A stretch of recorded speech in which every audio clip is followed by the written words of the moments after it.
Uhum.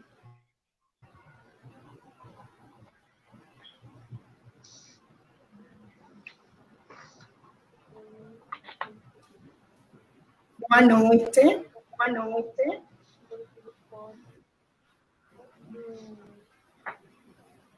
O Instituto de América Latina tem o prazer de apresentar esse conversatório. E, na verdade, é um diálogo latino-americano, então a gente vai estar falando em portunhol, né, que é meu caso, e a gente vai falar em espanhol. Então, nesse conversatório, a gente tem como debate as políticas de segurança alimentar nutricional de emergência na América Latina no contexto de COVID-19. Foram convidadas 3 pessoas, temos convidadas de Brasil, temos a Elisa Urbano, ela é militante do povo Pancararu, de Pernambuco, Brasil, ela é coordenadora do Departamento de Mulheres Indígenas de Apoio em Brasil, que é um grupo que coordena as organizações indígenas no Brasil. Como segunda convidada, temos a Lina Lai. Lina é professora, investigadora, pesquisadora do Grupo de Pesquisas em Nutrição e Sistemas Alimentares da Universidade Tecnológica do Panamá. Temos também como convidada a Daniela Moyano, de Argentina. Ela é professora, pesquisadora, nutricionista e lidera um grupo também que trabalha com políticas de segurança alimentar nutricional na Argentina. Como terceira convidada, temos a Marcela Ruiz. Ela é estudante de doutorado na Universidade Federal de Pernambuco, na área de nutrição, e também é professora e pesquisadora da Universidade de Antioquia, em Medellín. E como moderadora está eu, Verônica Hidalgo, que sou atualmente doutoranda na Fundação Osvaldo Cruz, em Pernambuco, e estarei coordenando esse debate. As 3 palestrantes desse conversatório terão 15 minutos para falar sobre a realidade de seus países. Cada uma terá esses 15 minutos para apresentar as políticas emergenciais que estão sendo levadas nesse contexto de pandemia, no tema de segurança alimentar nutricional em cada um de seus países. Então, eu vou estar moderando em espanhol e em portunhol, que ainda estou nessa construção de aprender e falar um pouco melhor no português. Mas como estamos no país do Brasil, a gente vai tentar prestigiar o país. Então, o debate vai ser levado principalmente no idioma português. Elisa Urbano será a primeira pessoa a falar sobre a realidade do contexto de políticas de segurança alimentar nutricional em esse contexto de pandemia de COVID-19. Elisa, pode falar.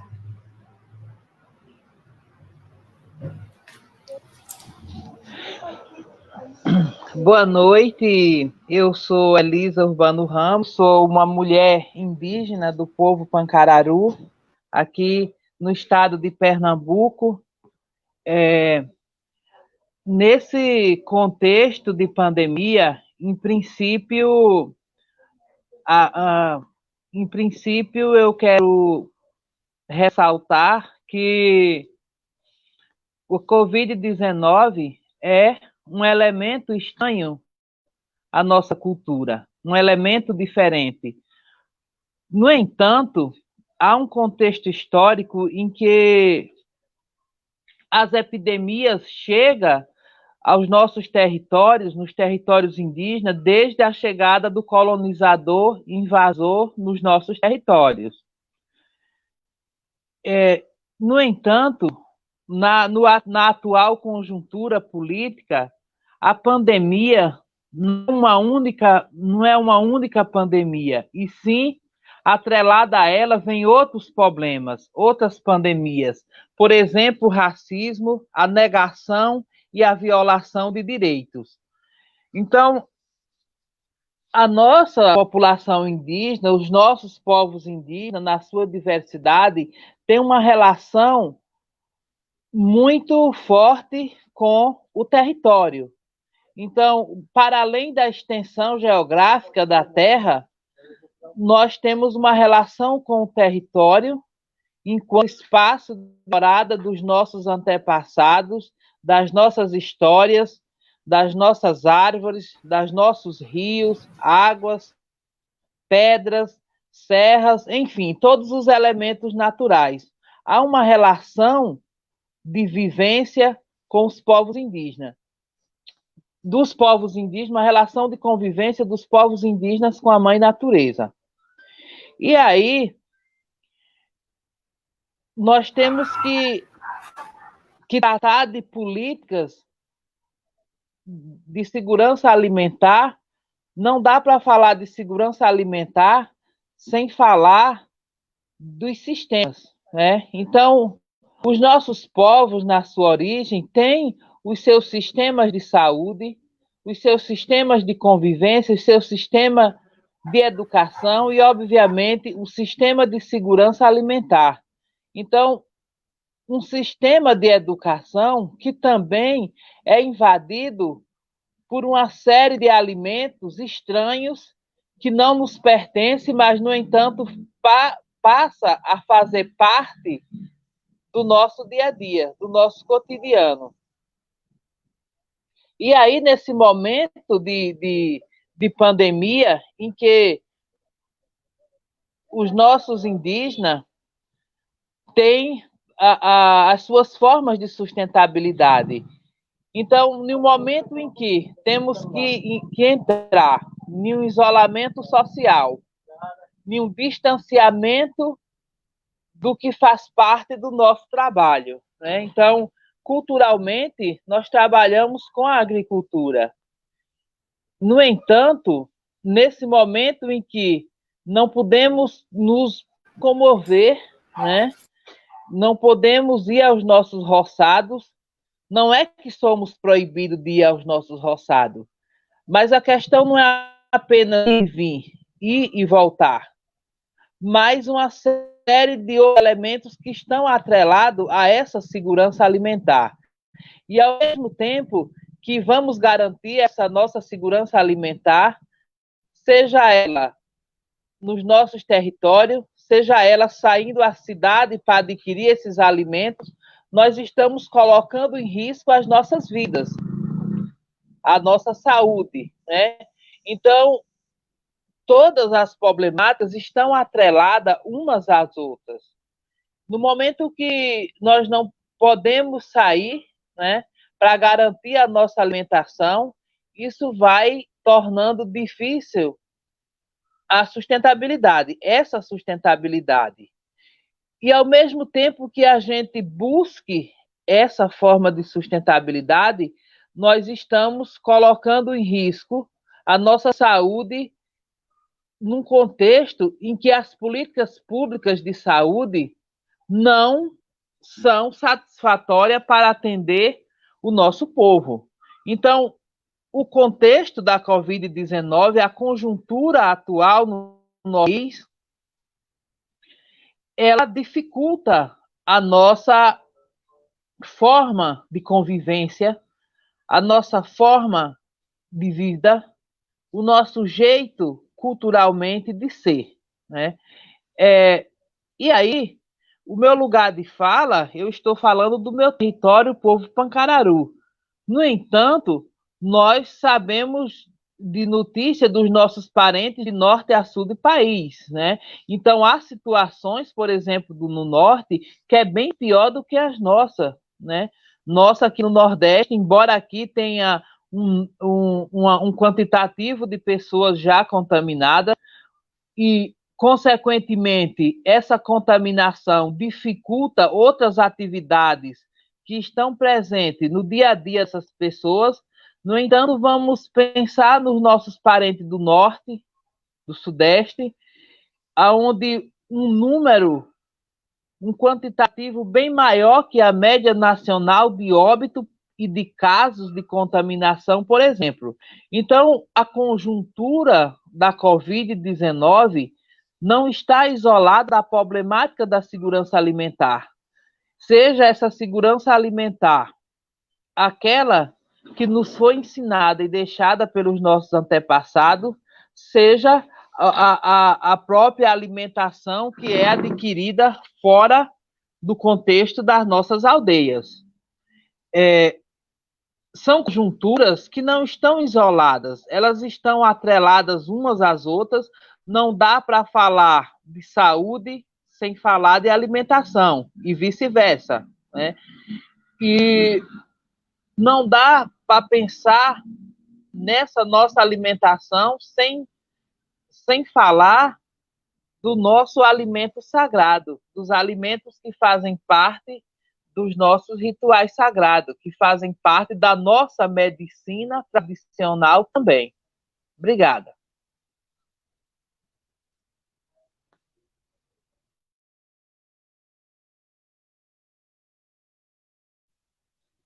Gracias.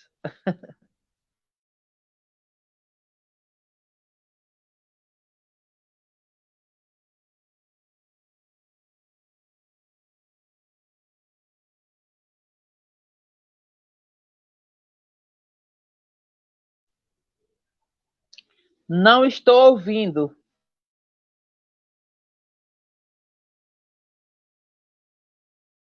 Disculpen, mi micrófono estaba desligado.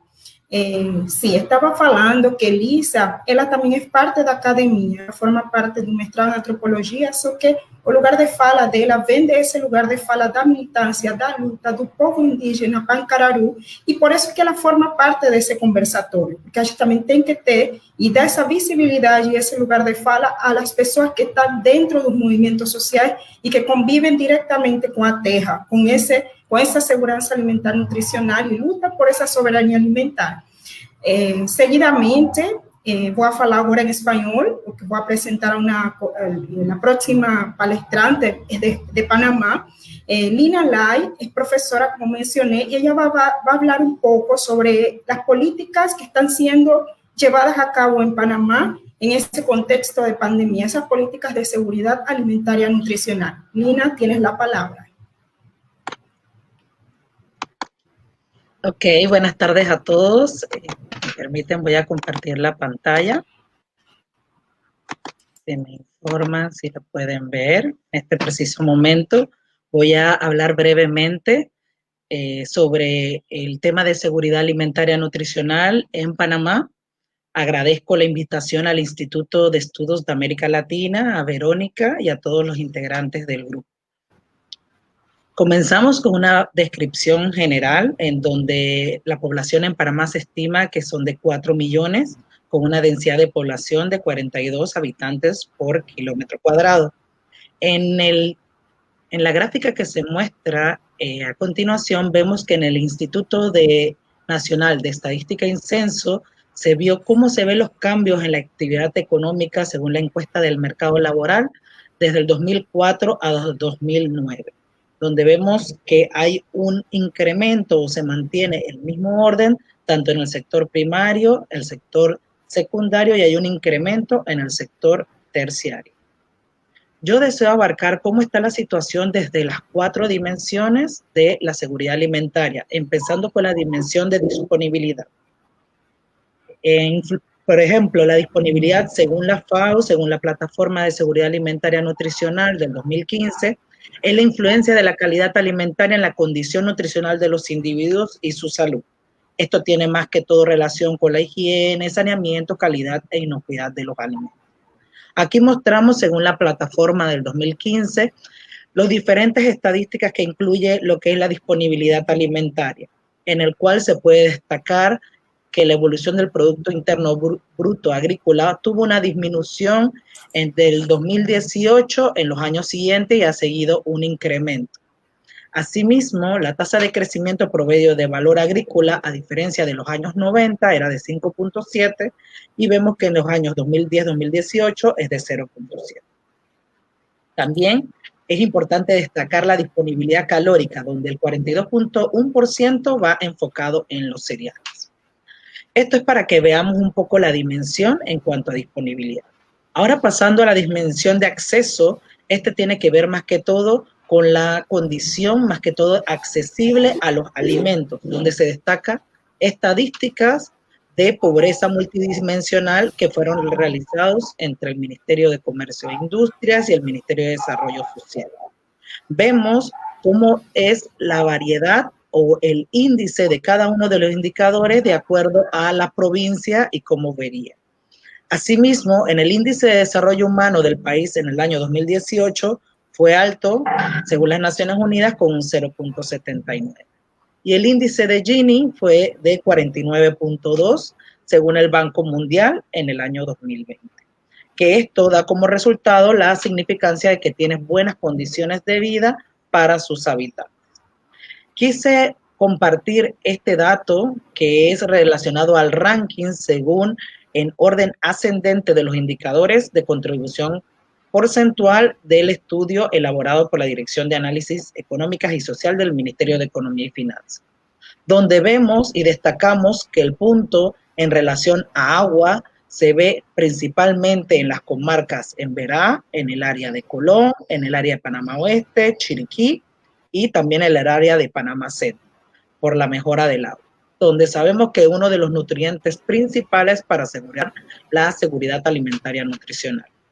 Como un punto importante, en este puedo enfatizar un poco más, es la dimensión de utilización, donde los últimos datos que tenemos es de la encuesta de niveles de vida que tiene más de 10 años, se fue realizada a 25,000 personas aproximadamente, y vemos cómo ha ido variando los niveles tanto de desnutrición, que hubo una disminución en comparación de los años 97 al 2008, y hubo un incremento en el sobrepeso en los menores de 5 años, desde el año 97 al 2008. Ahora bien, esta estadística es demasiado antigua, así que lo que se realiza en el Ministerio de Salud es un monitoreo nutricional en las instalaciones solamente del Ministerio de Salud, donde cabe destacar que esta data, el sistema de Panamá tiene dos sistemas, la Caja de Seguro Social y el Ministerio de Salud. Esta información es solamente enfocada al Ministerio de Salud, donde ya vemos una alta prevalencia de exceso de peso, tanto embarazadas, en niños menores de 5 años, en escolares, en adolescentes, en adultos, y hay una prevalencia moderada de anemia en niños y niñas menores de 5 años y en embarazadas. Cabe destacar que la muestra es de aproximadamente llegando a las 8,000 personas, es decir, que no es significativa con el tamaño de la población panameña.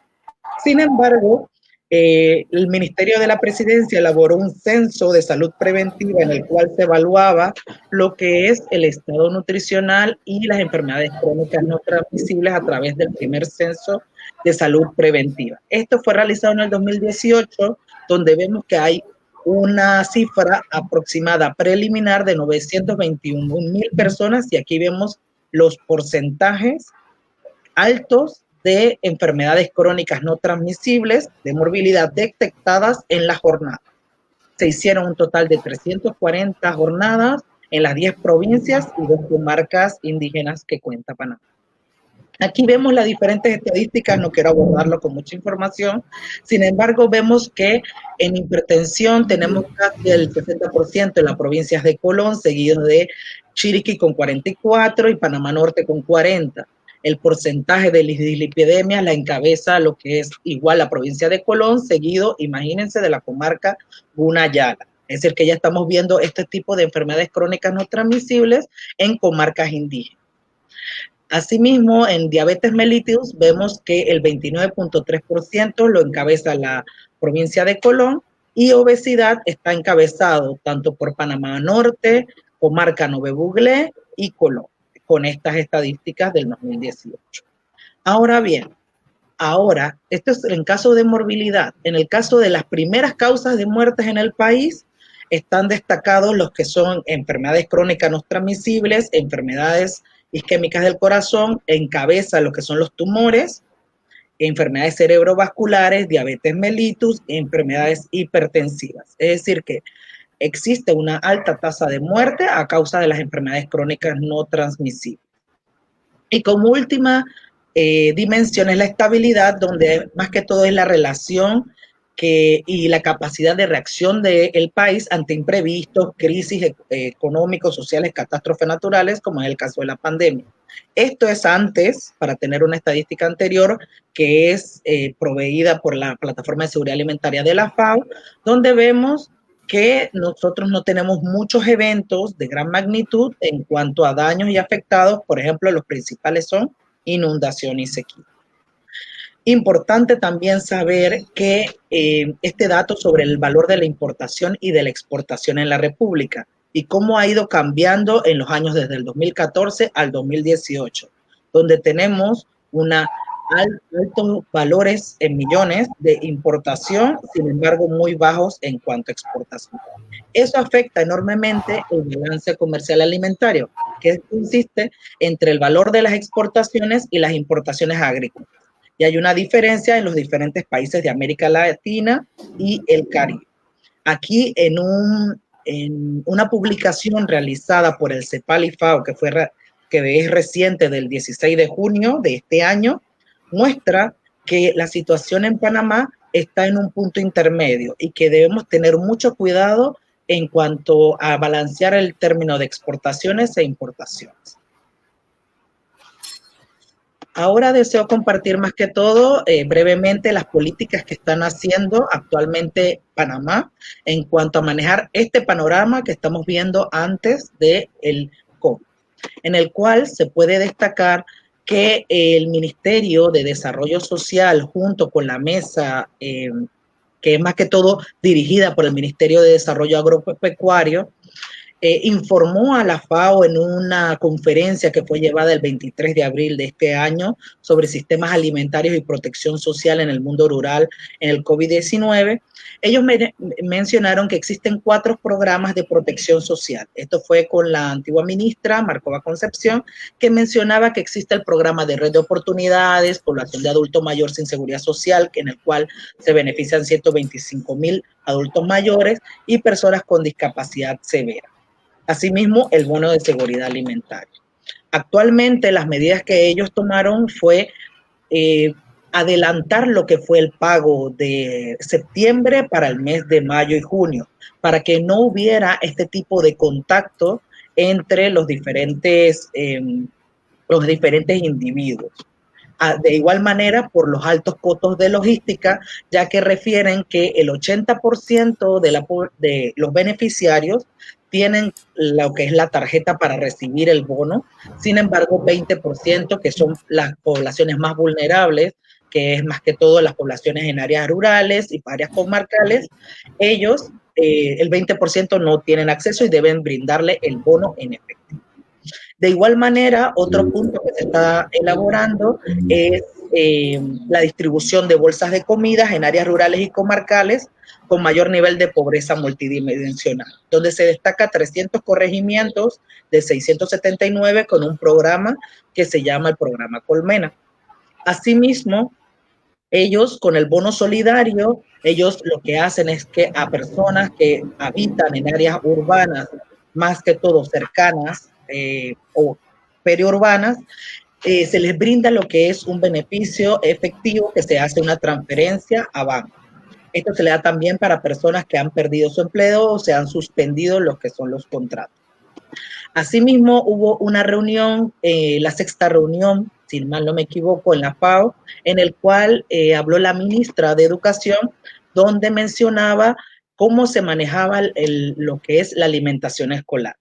En lo que menciona es que las transferencias tanto de los depósitos de alimentación escolar, el despacho de asistencia escolar y todo lo que se tenía inventario, inclusive la granja de cultivo de cereales, todo fue transferido para Panamá Solidario. Esto es liderizado por la mesa, como mencioné, de Desarrollo Agropecuario y el Ministerio de Desarrollo Social junto con el Ministerio de Salud. Y como último punto, también Panamá se publicó en el 19 de junio, el Banco de Desarrollo Agropecuario brindó préstamos para actividades agrícolas y pecuarias con un interés del 0%. Todas estas políticas que son realizadas a nivel nacional sin mencionar todas las que se me pasó mencionar del factor del ARAP, que es la Autoridad de Recursos Acuáticos de Panamá, y lo que es el Ministerio de Desarrollo Agropecuario, también los programas del Instituto de Mercadeo Agropecuario, que abarca el programa de solidaridad alimentaria. Todos ellos integran una mesa en el cual están elaborando, más que todo, cómo solventar la inseguridad alimentaria en Panamá. Ya para finalizar, solamente quería añadir que el impacto puede ser a largo plazo si se logra un buen monitoreo y seguimiento de los programas. Esto es esencial para ver el nivel, para dar seguimiento a los individuos, a las comunidades y corregimientos que están padeciendo con esta pandemia. Vemos las desigualdades económicas que caracterizan a nuestro país y de igual manera creamos programas enfocados y individualizados, o mejor dicho, personalizados a cada uno de los corregimientos. Gracias.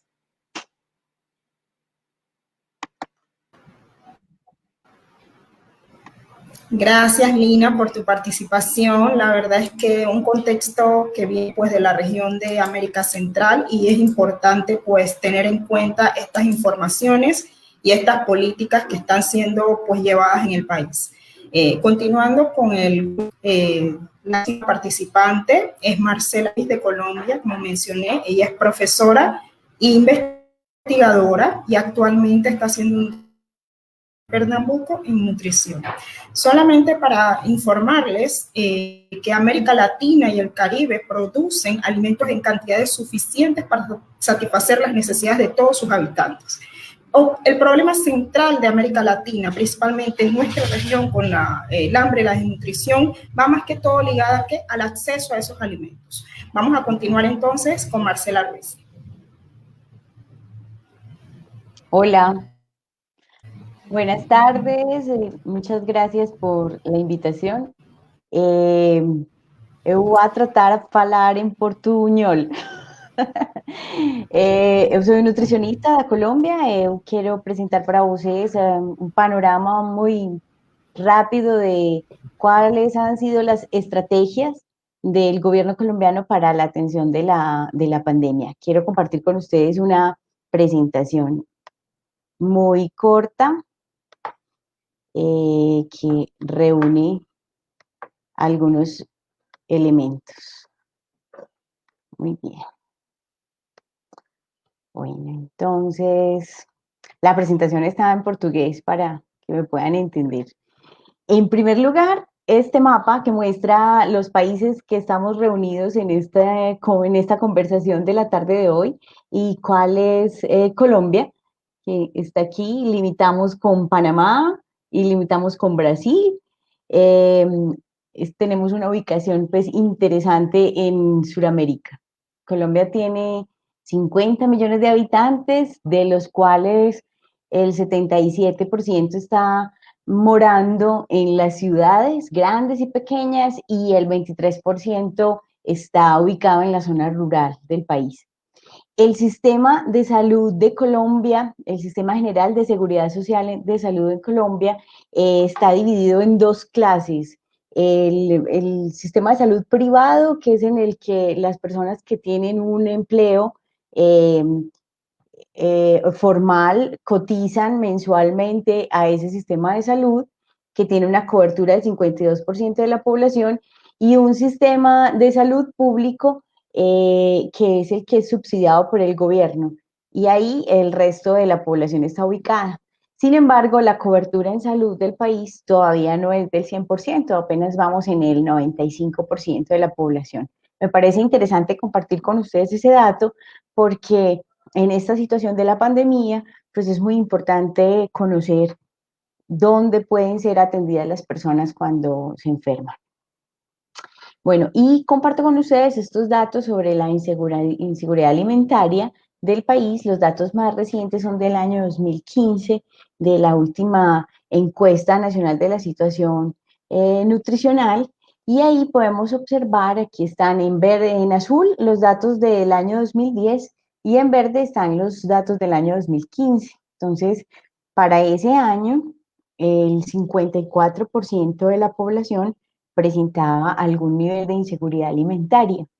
y de ellos el 8.5% presentaba inseguridad alimentaria severa. Lo que quiere decir es que estas familias estaban pasando hambre, estaban con fome. Es un dato pues que probablemente en estos 5 años ha variado, y me atrevería a decir que en este periodo de la pandemia pues se ha podido incrementar. Estas informaciones son sobre eh, las variaciones de la inseguridad alimentaria según algunas características. Miremos, por ejemplo, aquí en el primer recuadro se muestran las diferencias en la seguridad alimentaria de los hogares dependiendo de la jefatura. Si la jefatura es femenina, la inseguridad alimentaria del hogar es mayor. Este aquí abajo nos muestra cómo es la inseguridad alimentaria según la etnia del jefe del hogar. Entonces, en los hogares que tienen jefatura afrodescendiente y los hogares que tienen una jefatura indígena, son mayores los niveles de inseguridad alimentaria comparados con los del resto de la población que no tiene una pertenencia étnica definida. Y subregiones del país, por regiones del país, perdón, también hay unos niveles que varían mucho. La gran mayoría de la población colombiana está ubicada en la región central y en la región atlántica. La región oriental, pacífica, Orinoquía y Amazonía son las regiones donde menos población tenemos. Y también por índice de riqueza, pues las personas más pobres tienen un mayor nivel de inseguridad alimentaria. Esos son los datos del 2015, son los datos que tenemos disponibles en Colombia. Probablemente estas cifras hayan variado en este tiempo, y lo más seguro es que hayan sido hacia empeorar la situación. ¿Cuáles son los riesgos de la inseguridad alimentaria en Colombia? Pues uno de los más importantes es que Colombia tiene una alta dependencia de los alimentos importados, de las importaciones de alimentos, por las diferentes decisiones que han tomado los gobiernos del país, y por la apertura económica y la globalización. Las decisiones de los gobiernos han sido dedicarnos más a importar alimentos que a producirlos. Increíble que en un país que puede considerarse productor de alimentos, pues el consumo local dependa de las importaciones, y ese es uno de los riesgos grandes que tenemos de inseguridad alimentaria, especialmente en esta situación de pandemia, donde el comercio internacional se ha visto limitado por las restricciones para evitar las contaminaciones de las personas.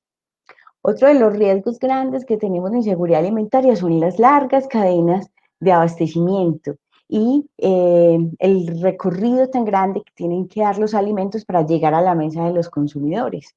Hay estudios que demuestran cómo los alimentos se producen en un lugar del país, viajan hasta una ciudad capital y regresan a ese lugar para ser consumidos. Entonces, esa larga cadena de abastecimiento, esa larga cadena de intermediarios, también es un riesgo para la seguridad alimentaria de los hogares.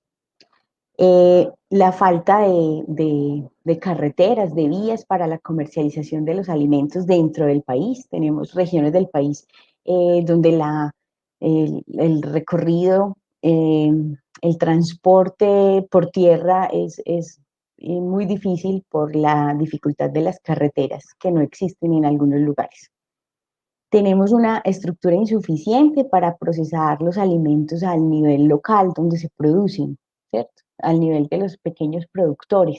Entonces eso hace que se dé una pérdida de alimentos que dificulta entonces que lleguen a los consumidores finales, y se puede presentar ahí un riesgo. Y otro de los riesgos grandes de inseguridad alimentaria en Colombia es el empleo informal, el trabajo informal, un trabajo que no asegura unos ingresos mensuales y que tampoco permite una cotización al Sistema General de Seguridad Social y Salud. Y la pandemia ha develado eso, que son muchas las personas que tienen empleo informal en el país, no solamente de estratos de niveles socioeconómicos bajos, sino también en niveles socioeconómicos medio y alto. Y ese ha sido uno de los hallazgos de la pandemia.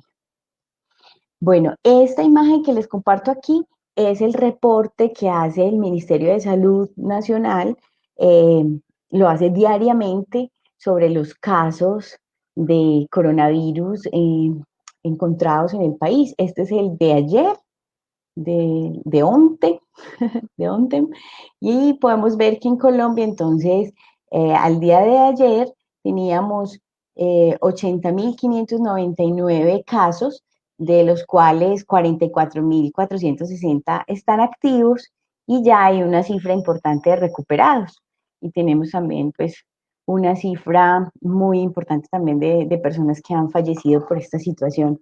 Y aquí en el mapa de Colombia ustedes pueden ver los estados, las diferentes regiones del país con el número de personas afectadas y aquí hay que resaltar dos casos interesantes. Uno es Atlántico, que es uno de los departamentos de la costa atlántica del país del Caribe, que es muy pequeño en extensión y es uno de los que más personas contaminadas tiene.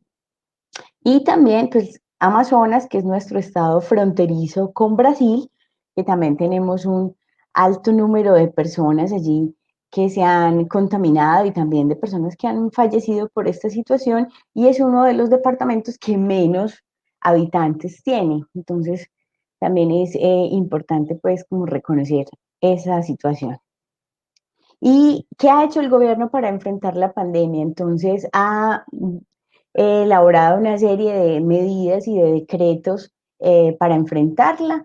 Ha hecho, digamos, en tres grandes grupos de decretos, o normas que tienen que ver con el orden público.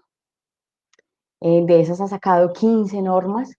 Normas sanitarias y de emergencia sanitaria son las que más ha sacado, 48, y de emergencia social, económica y ecológica ha sacado 39.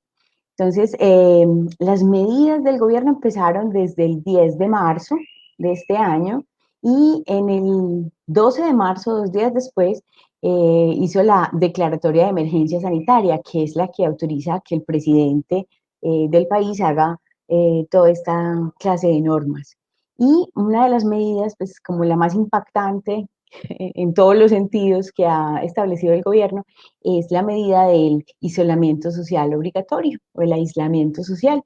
Está vigente desde el 25 de marzo de este año y se estableció en un primer momento por 3 semanas, pero cada 3 semanas se ha ido postergando y alargando y en este momento está vigente todavía hasta el 15 de julio. O sea, los colombianos todavía estamos aislados para poder controlar el pico de la pandemia y pues puede que funcione. Bueno, y frente a las medidas relacionadas con la seguridad alimentaria, pues ha hecho una serie de medidas interesantes. La primera es en el programa de alimentación escolar, han entregado la bolsa de alimentos para llevar a casa, para que los estudiantes tengan en su casa los alimentos que iban a comer en la escuela, pues ahora los tienen en la casa. También incentivos económicos para los trabajadores agrícolas, especialmente para los adultos mayores.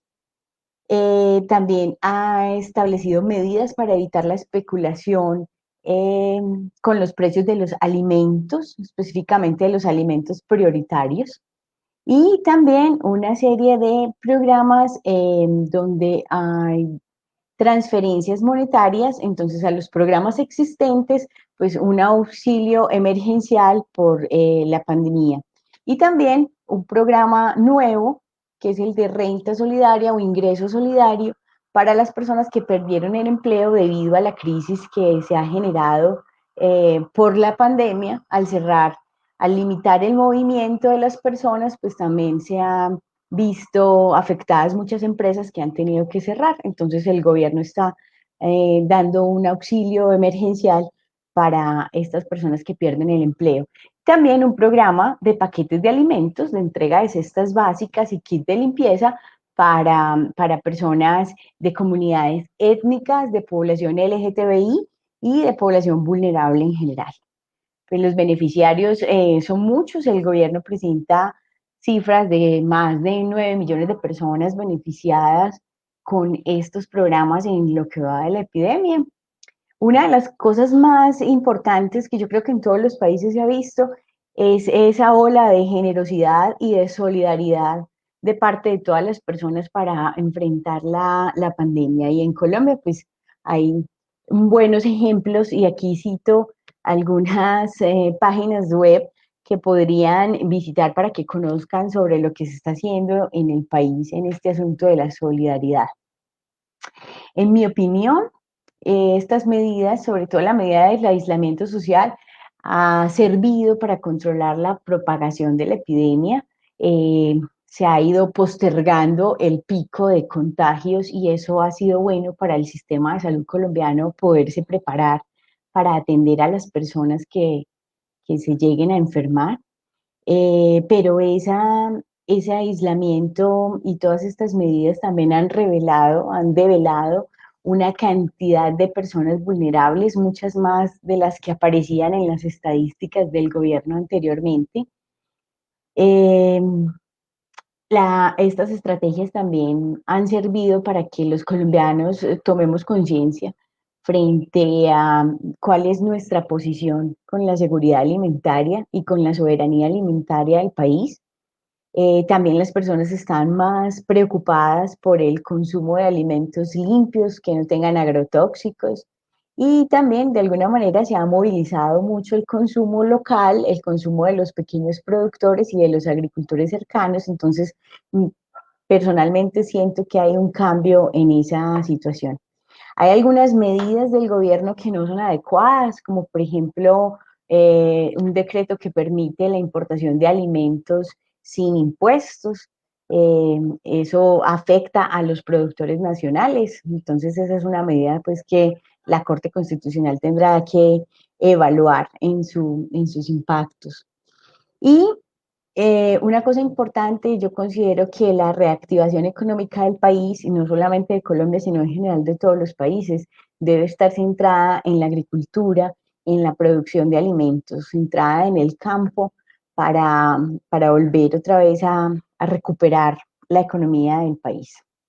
Y les quiero recomendar estas dos estrategias, una estrategia que se llama Alimentación en Común, que es una página de Facebook donde se están compartiendo las estrategias comunitarias para la seguridad alimentaria del país, lo que están haciendo las personas del común para atender esto. Y otra recomendación es que sigan las publicaciones de esta alianza, la Alianza Universitaria por el Derecho Humano a la Alimentación Adecuada. Es una alianza de 15 universidades del país en la que estos académicos están haciendo conocer su voz y su opinión frente a la seguridad alimentaria y al derecho humano a la alimentación en esta crisis, en esta situación de pandemia. Bueno, termino por aquí mi presentación y quedo entonces atenta para escuchar las preguntas. Muchas gracias.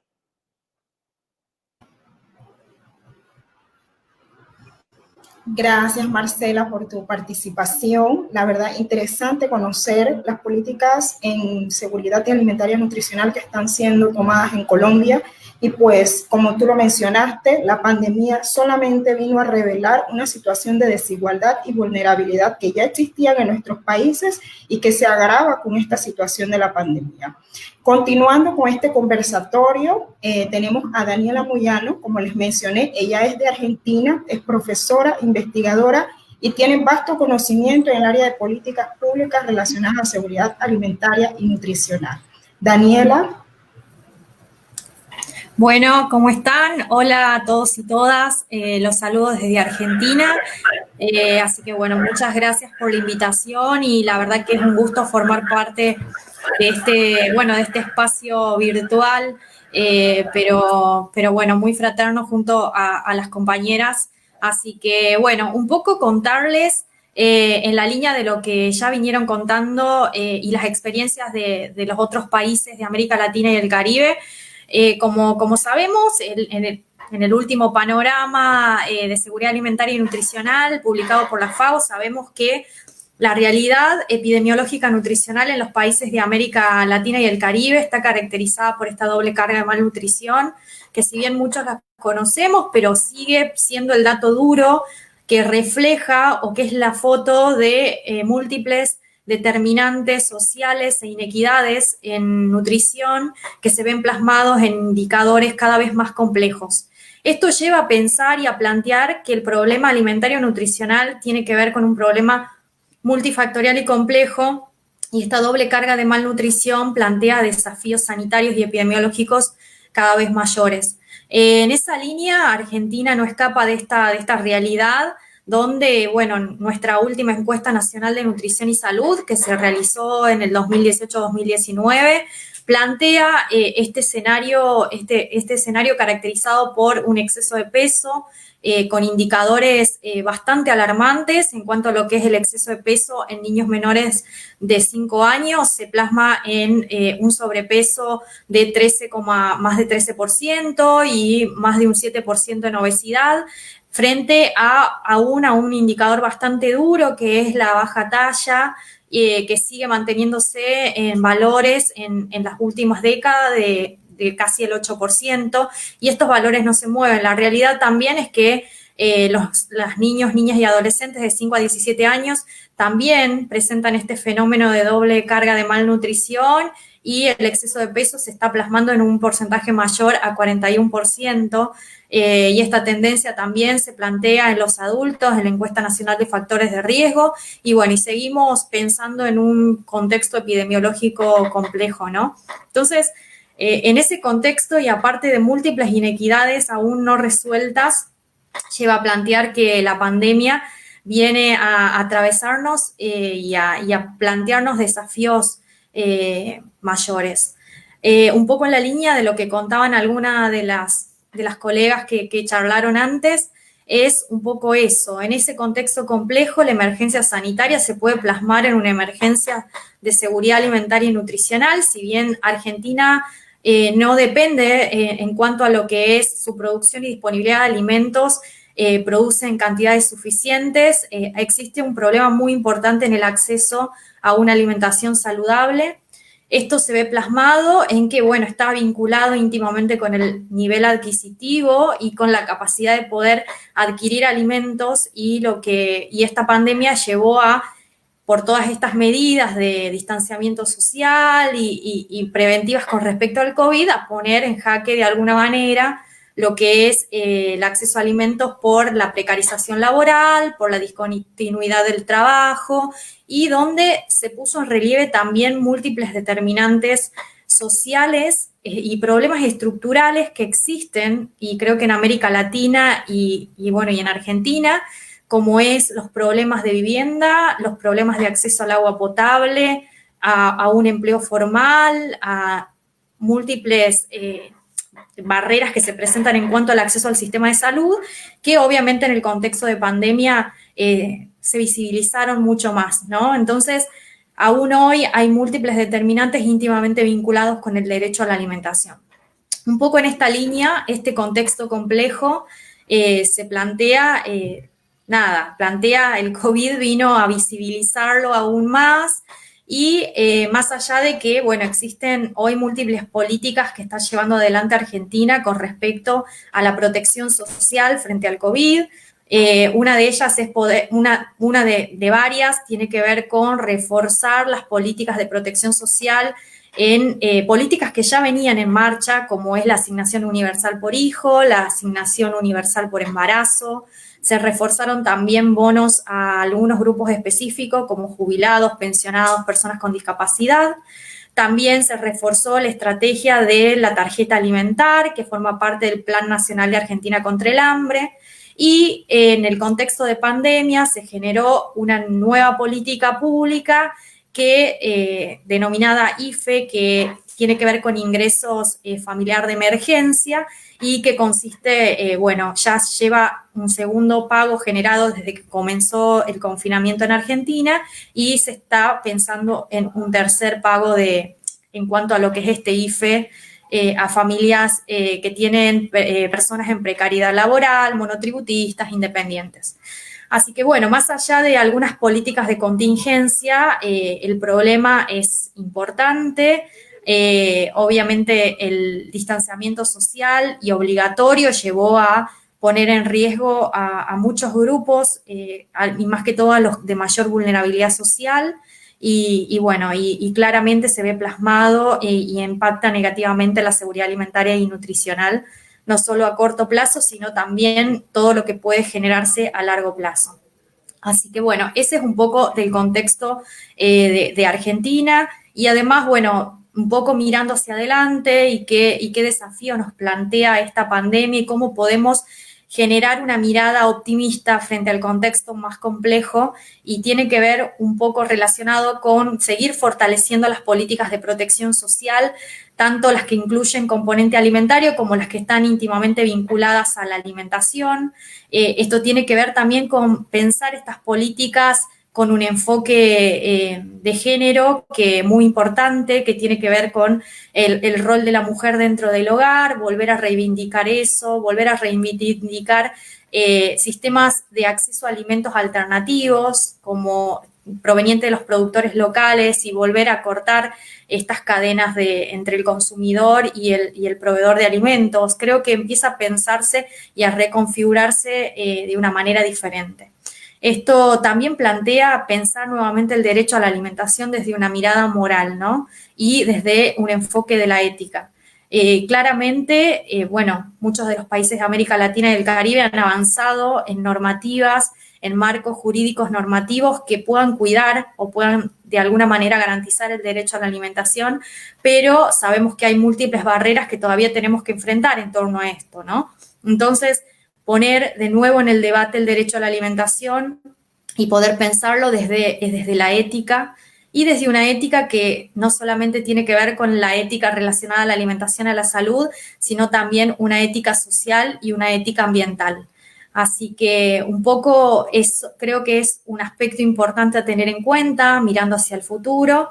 Y también me parece interesante poder empezar a pensar en países, bueno, Argentina es un país federal, está compuesto por 24 jurisdicciones, y la importancia de pensar de que dentro del mismo país hay heterogeneidades, y la importancia de que las políticas públicas se generen y se analicen desde los territorios.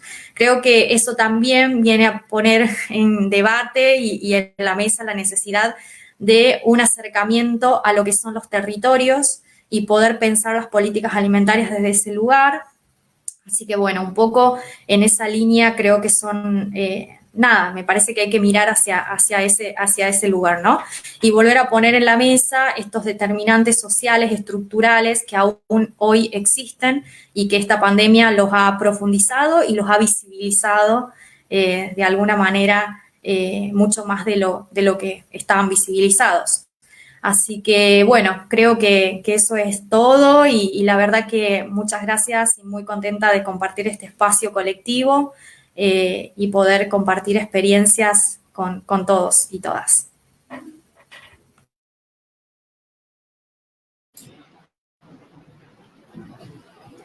Muchas gracias, Daniela, por tu participación. Interesante conocer esta realidad de otro país del sur, ¿no? Del sur de América Latina, como es Argentina, y pues que sabemos que nuestra región de América Latina, ella tiene compartimos las mismas preocupaciones en la región de América Latina. Como Daniela informó, ahora vamos a hablar un poco en portuñol para que Elisa también pueda interagir con nosotros. América Latina es una región que es rica en la producción de alimentos, y por eso es que Elisa está aquí, que Elisa forma parte del grupo Pacararu, un pueblo indígena do Brasil, específicamente de Pernambuco. E dentro desse debate, além de ter pessoas que trabalham com as políticas públicas, dentro da academia, da pesquisa, a gente também queria ter esse olhar desse povo, esse olhar, como a Dani falou, a gente tem um contexto de pandemia que ele visibilizou mais ainda a vulnerabilidades sociais que não são de agora, são vulnerabilidades sociais que sempre existiram. E produto justamente de quê? Dessa desigualdade é que esta crise de pandemia se agrava. Então, a gente tem que ter um olhar focado en esa población vulnerable, principalmente quienes, nuestros povos indígenas, nuestra población afrodescendente, de quilombos, de palenques, nuestra población vulnerabilizada, que siempre fue esquecida y que ahora con esa situación de pandemia nos podemos refletir cuáles serían las principales acciones o cuál sería la población focal para poder llevar, poder disminuir esa insegurança alimentar e nutricional em nossas populações. Então, essas políticas, como Daniela mencionava, essas políticas focadas em garantir uma segurança alimentar e nutricional, elas têm que ter um olhar étnico, de raça e também de vulnerabilidade social e de gênero. Dentro do Facebook, a gente tem algumas perguntas para os palestrantes. Eu vou chamar a Gary Sánchez. Gary, vou falar agora em espanhol para apresentar ele, ele é de Panamá. Gary Sánchez es estudiante, bueno, ya no estudiante, ya terminó su maestría en Chile, él es panameño y terminó su maestría en Chile en epidemia. Y Gary forma parte de un grupo que se llama Nutrición, un grupo de investigaciones que él creó. Él es el propietario, entre aspas, de ese grupo. Y Gary está aquí para ayudarnos con el cuento de las preguntas del chat y del Facebook, perdón, y también para hacer pues un recuento final de las observaciones del público. Gary. Bueno, muy buenas noches a todos. De verdad, gracias Verónica por la invitación. La verdad me da mucho gusto haber escuchado cada una de las intervenciones de los países que están aquí presentes, y la verdad que la mayoría coincide en el tema de cómo COVID como pandemia vino a visibilizar el contexto de cada uno de los países en el tema sobre todo de desigualdad. Pienso que la verdad esta pandemia ha causado pues y ha hecho visible aquellas políticas de seguridad alimentaria que realmente han necesitado pues darles un refuerzo más e inclusive aportar aún más a políticas de seguridad alimentaria en grupos vulnerables que la verdad, como muy bien los mencionan en las intervenciones, viene dado por empleos informales que realmente no te dan la estabilidad económica para poder tener acceso a los alimentos, a esa necesidad básica que tiene la población en general, y que realmente pues ha sido devastadora para cada uno de estos grupos. Y la verdad que la importancia aquí también de la producción local, que ha sido, creo que ese apoyo que ha dado a la mayoría de los nacionales en cada uno de sus países, creo que ese debe ser la dirección que deben tomar cada uno de los nacionales o consumidores en apoyar a la producción local, porque si bien es cierto, la mayoría tiene la disponibilidad de alimentos, no hay escasez, sin embargo, pues está el tema de muchas veces de las cadenas de alimentación que se presentan en cada uno de los países, lo que dificulta pues tener el acceso a estos alimentos. Pero es claro de que desde que estamos en esta pandemia hemos visto visibilizado y puesto en foco de real importancia la producción local para que apoye a esta pandemia que realmente pues ha dado paso a que se vayan visibilizando muchas características o en un contexto de cada país las desigualdades que hay. Bien, creo que hay una pregunta, Vero, no sé si es una de las últimas, creo que es una sola única que es para Elisa, está en portugués, obviamente no sé hablar portugués, para ver si la puedes leer. Sí. Elisa, acho que ela caiu. Sí. Não vejo a Elisa no grupo, acho que a internet dela caiu.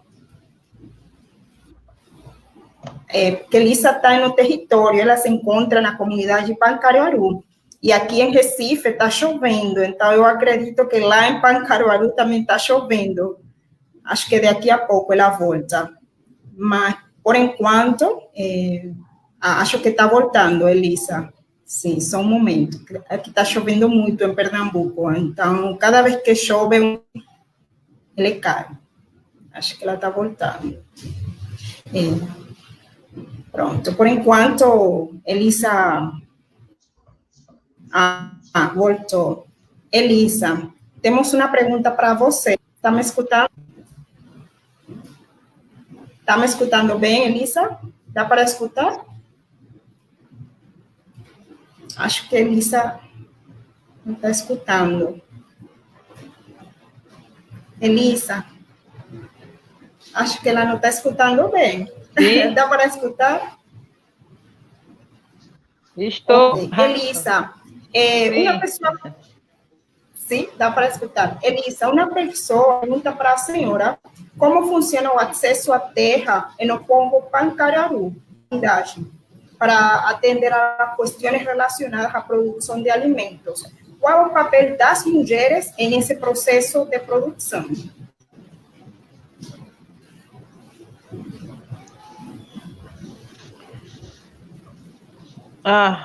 Eu sou de um povo de grandes lideranças mulheres, né? Então, isso significa que as mulheres têm um papel importante na segurança alimentar, não apenas do ponto de vista do cuidado com a casa, de garantir o alimento da família, mas também são guardiãs de saberes tradicionais, né? Então, e esse papel de lideranças que algumas mulheres têm na forma de conduzir o povo juntamente com lideranças homens faz com que estejam preocupadas com essa segurança alimentar, né? Então, a gente costuma atribuir às mulheres a responsabilidade com a alimentação no sentido de preparar, de cuidar, de zelar, mas não é também ter o conhecimento tanto do ponto de vista tradicional, do ponto de guardiãs desses saberes tradicionais, mas também do contexto da política pública, do contexto de estar pensando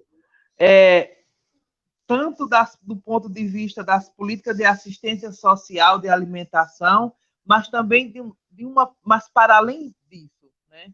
Também de uma política pública que contribua com a geração de renda, a geração de trabalho para garantir essa alimentação para as famílias, né? Então, são mulheres que estão dentro dos conselhos municipais, os conselhos estaduais, dentro do movimento indígena, nas organizações sociais, mas também dentro de um contexto de busca no âmbito nacional, né? Então, nas instituições que estão responsáveis para para contribuir no adquirir desses alimentos.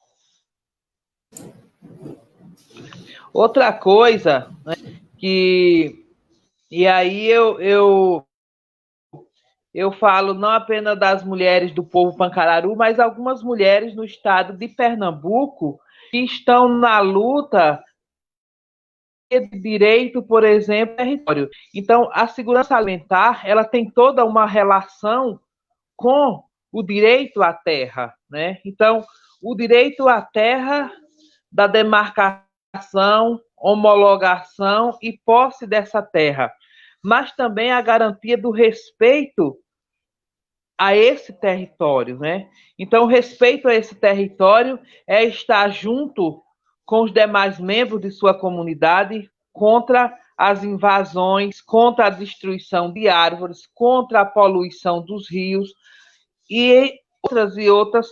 Então, o papel dessas mulheres lideranças é muito importante. Então, que estão à frente, seja os conselhos de liderança, mas também enquanto parteiras, curadeiras, benzedeiras, rendeiras, caciques, pajés, membro de associações ou presidente de associações. Então, seja qual for a organização social em que essas mulheres estejam presentes, ela tem um papel amplo, variado também, que contribui na garantia dessa segurança alimentar, seja do ponto de vista da assistência social, seja do ponto de vista do tradicional, da tradição, da alimentação que está diretamente ligada aos nossos costumes, mas também das políticas públicas que apoiem o trabalho, a agricultura familiar, né? E a agricultura familiar orgânica, no sentido de que essa alimentação garanta, esteja ligada à saúde. Então, nem todo alimento, ele faz parte de um contexto saudável. E aí é importante lembrar que as mulheres estão pensando, estão à frente da luta, no sentido de garantir não qualquer alimentação, mas saudável para que seja garantido a existência das nossas gerações futuras, né? Então, nossas gerações passadas não conviviam com agrotóxico, né? Então, o agrotóxico não faz parte da nossa... E a alimentação dos nossos passados era totalmente do ponto de vista de um bem viver, né?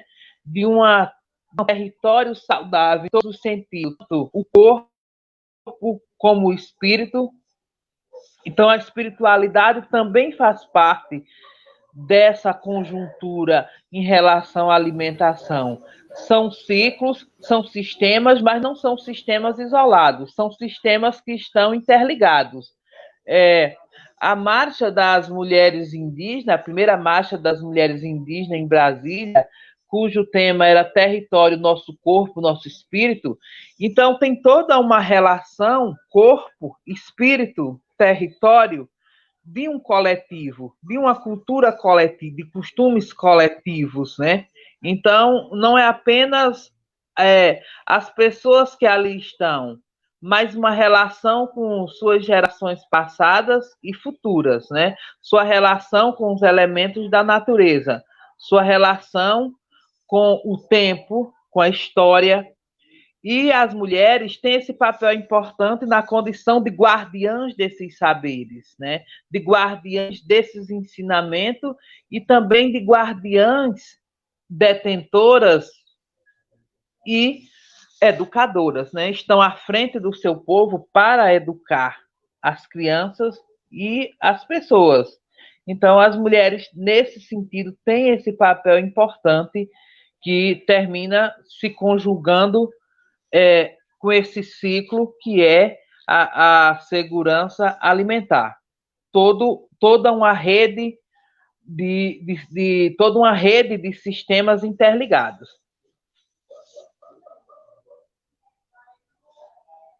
Graças. Muito obrigada, Elisa.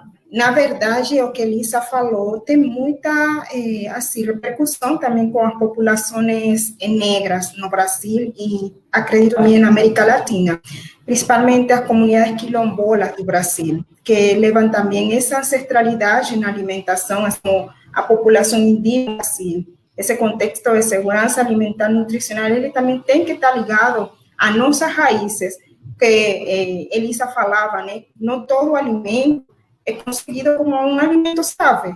A gente tem também, está tendo na atualidade, não, praticamente nas sementes dos agricultores, sementes que elas vêm já com semente e também a introdução de agrotóxicos, né? Então, Elisa traz esse olhar desse povo que tem essa força e esse resgate por nossa ancestralidade, por resgatar e por manter as tradições. De verdade seria que comida de verdade.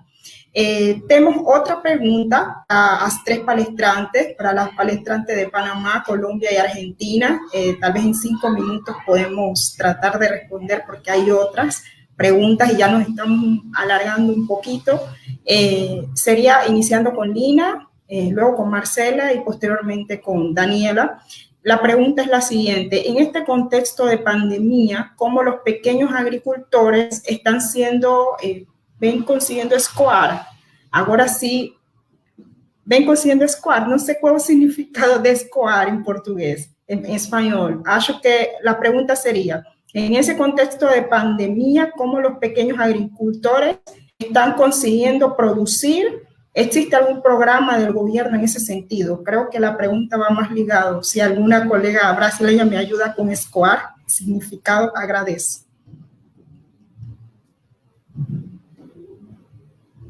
Lina. Por parte de Panamá, actualmente se está llevando a cabo lo que es el Plan Panamá Agrosolidario, en el cual el Banco de Desarrollo Agropecuario facilita préstamos de reconversión para los agricultores, en el cual no se le da interés. Igual, asimismo, a los agricultores, a los pequeños agricultores que tienen préstamos de esta magnitud con el Banco Nacional de Panamá, se les ha hecho una reducción a los intereses del 5% al 2%. De igual manera, el Ministerio de Desarrollo Agropecuario y el Instituto de Mercadeo Agropecuario, ellos tienen un proyecto de productividad rural en el cual se les da asimismo bono solidario a los productores y también lo que es la compra de sus productos para el mercado nacional. Entonces, más que todo lo que está haciendo el gobierno actualmente es la compra a los productores nacionales, principalmente los pequeños y medianos productores, para así abastecer a las diferentes comunidades y de igual manera tratar de mantener lo que es la cultura alimentaria de los diferentes territorios. Entonces, con la compra de estos productos, elaboran lo que son las bolsas de alimentos del programa Panamá Solidario. Esto es el enfoque que ha llevado hasta ahora Panamá en cuanto a la producción. Bueno, también hay un dato interesante por parte de la autoridad, lo que es ARAP, que es la Autoridad de Recursos Acuáticos de Panamá. Ellos suspendieron por un tiempo lo que es la pesca. Sin embargo, a los diferentes individuos que eran en riesgo, se les dio un programa de bono solidario para ellos directamente, que estaban inscritos en la Autoridad de Recursos Acuáticos de Panamá, y creo que como a finales de abril fue que se inició de nuevo las actividades de pesca, en la cual se tenía que solicitar un salvoconducto para poder asistir a esta pesca por parte del Ministerio de Salud. Las personas o individuos que tenían entre 55, 65 años o más, no se les permite sacar este salvoconducto porque es una población de riesgo, así que se les mantiene lo que es el bono solidario.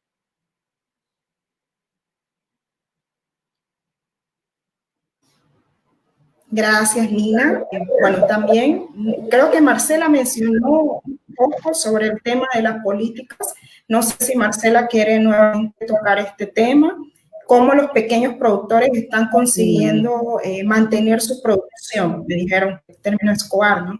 Mantener esa producción y si existe algún programa del gobierno en ese sentido, o sea, el apoyo a los productores locales, si están teniendo alguna repercusión en este momento de pandemia, ya que sabemos que las fronteras de los países muchas veces están cerradas, entonces ahora lo que los países están más que todo llevando a cabo son la compra y la producción de los alimentos local, que en Colombia, entonces, ¿cómo sería ese contexto? Marcela. Bien, tres ideas de Colombia. En Colombia la cadena de abastecimiento de alimentos no paró. El gobierno nacional durante a través de todos los decretos y leyes que ha sacado en este tiempo de la pandemia, ha tratado de fortalecer que la cadena de abastecimiento siga funcionando desde los pequeños productores o los grandes productores hasta el consumidor final. Entonces ahí los pequeños productores tienen ese apoyo. similar a la situación en Panamá. Entonces, los productores de alimentos mayores de 70 años en Colombia, ellos tienen limitado, la idea es que estén confinados en sus casas para evitar el contagio, y para esos productores mayores de 70 años el gobierno nacional estableció un auxilio emergencial. Y desde los créditos, entonces la disminución de los intereses de los créditos, y también les está facilitando el acceso a créditos, pues según los decretos que han sacado a través de este tiempo. Y quisiera resaltar la estrategia de los gobiernos locales de estimular la comercialización de los pequeños productores a través de redes sociales y a través de aplicaciones para facilitar el comercio de esos pequeños productores con los consumidores locales. Esa es una estrategia que han venido desarrollando sobre todo a nivel de los municipios. Los prefectos locales, los prefectos de los municipios han desarrollado ese tipo de estrategias aquí en Colombia.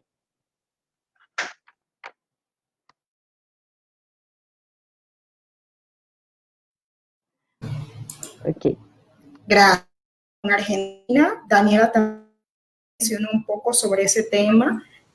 Quería reforzar, ya que pues nos dieron esta pregunta aquí, ¿cómo están siendo los pequeños productores, si ellos están siendo afectados en este contexto de pandemia, y si existe política o ya existía alguna política en Argentina para apoyar a estos pequeños productores? Daniela. Bien, bueno, el caso de los pequeños productores, en Argentina no existe políticas públicas concretas que acompañen su desarrollo o marcos normativos. Es aún dentro de lo que es la seguridad y la soberanía alimentaria una deuda pendiente en mi país. Más allá de eso, hubo algunas articulaciones con algunas asociaciones y organizaciones de productores locales en el contexto de pandemia, pero nada concreto. Y con respecto a lo que es la agricultura familiar, existe hace varias décadas un programa que se llama Programa Pro Huerta, que es un programa de articulación entre, INTA, Ministerio de Desarrollo Social, o sea, es más una cuestión interinstitucional que fomenta lo que es la agroecología familiar. Entiendo que en el contexto de pandemia se hizo la entrega de semillas, que es una de las líneas de intervención que tiene Pro Huerta. Se entregaron las semillas como estaba previsto en su calendario anual, pero por lo menos no hubo una cuestión fuerte con respecto a los productores locales. Vuelvo a poner en el debate que en mi país aún hay un gran vacío en lo que es el acompañamiento a productores locales, a productores desde un enfoque agroecológico, y aún hay que desarrollar bastante desde marcos normativos hasta la configuración de políticas públicas efectivas en torno a los pequeños productores.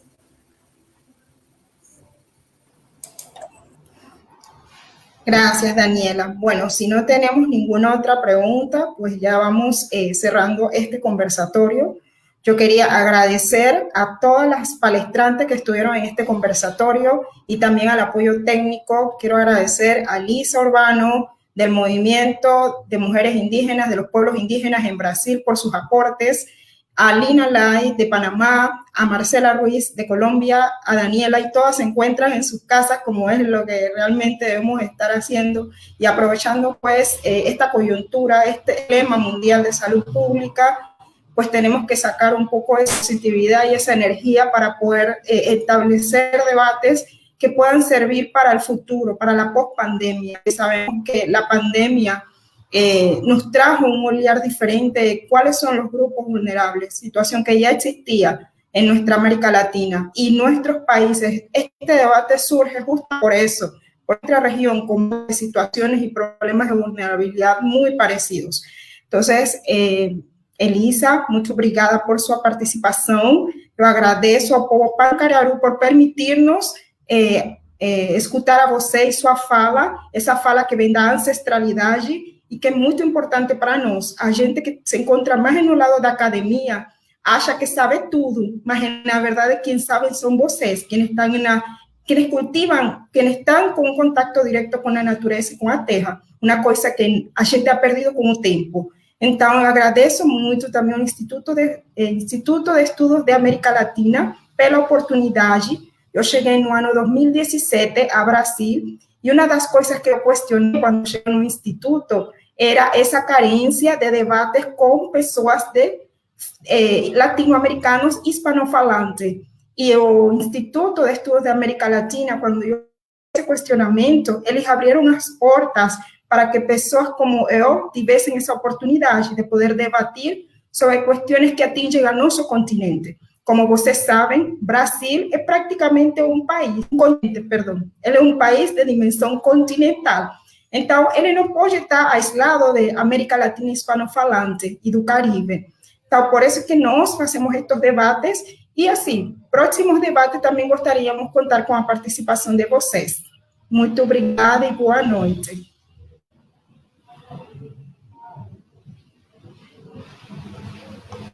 Muchas gracias.